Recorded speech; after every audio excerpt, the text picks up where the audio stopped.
السلام عليكم، مرحبا بكم في قناتي قناة أم رفيق. اليوم جبت لكم وصفة كروكي بالشوكولا.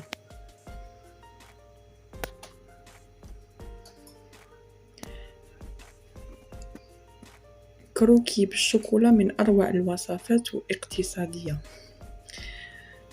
للمقادير نحتاج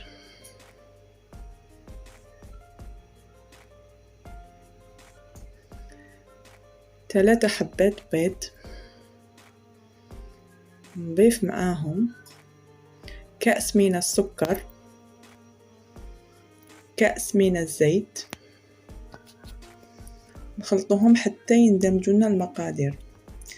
بعد ما يندمجون المقادير نضيف معاهم ملعقة كبيرة على فاني.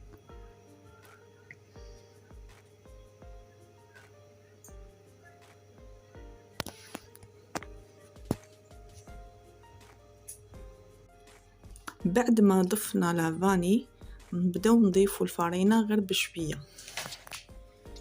نضيفو شوية فرينة، حوالي ملعقتين، 2 مغارف.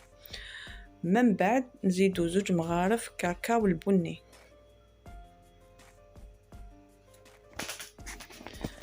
نغربلو كل شيء مع بعض، ونزيدو معاهم وحدة خميرة الحلوى لا ليفر شوميك. نغربلو كلش مع بعض.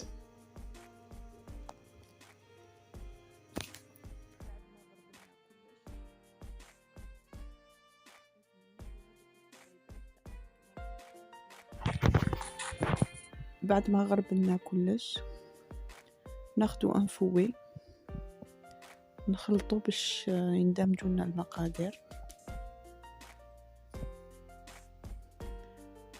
نبقى نزيد في الفرينة غير بشوية،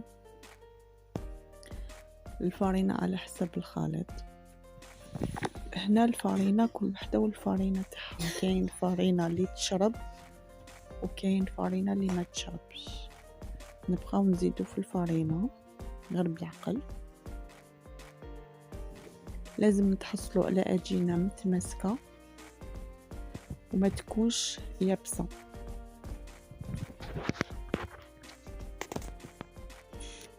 بعد ما نطمت العجينة ديالي وتحصلت عليها، تحصلت على هذا القوام.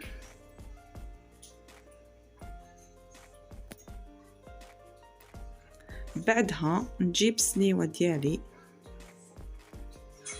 اللي كنت فرشت فيها بابي كويسون ولا ورق الطهي. بديت نحلف العجينة ديالي كما راهو موضح في الصورة. بعدها نحطه في الفرن على درجة 180 درجة 15 حتى 20 دقيقة على حسب الفرن. بعد ما طبلي خرجته من الفرن، انا خدالي حوالي 16 دقيقة. بعدها ذوبت الشوكولا ديالي وبديت نحط فيها من الفوق ونخليها تنشف شوية. بعدها ندير شوكولا بيضاء. استعملي كيس بلاستيكي ولا استعملي لابوش. هنا بستعمل كوردون. بديت نخطط الشوكولا البيضاء، والتزيين يبقى اختياري على حسب كل واحد كيفاش يحب يزين الحلوى ديالو. بعد ما نشفت لي الشوكولا، هنا خديت موس بديت نقطع فيه. شوفوا جا ما شاء الله. البنات ننصحكم باش تجربوا هاد الوصفة، يجي بزاف بنين، يجي قرمش ويدوب في الفم. هذه هي الوصفة تاع نهار اليوم. نتمنى تكون نالت اعجابكم. ما تنسونيش بارطاج، كومنتير. السلام عليكم.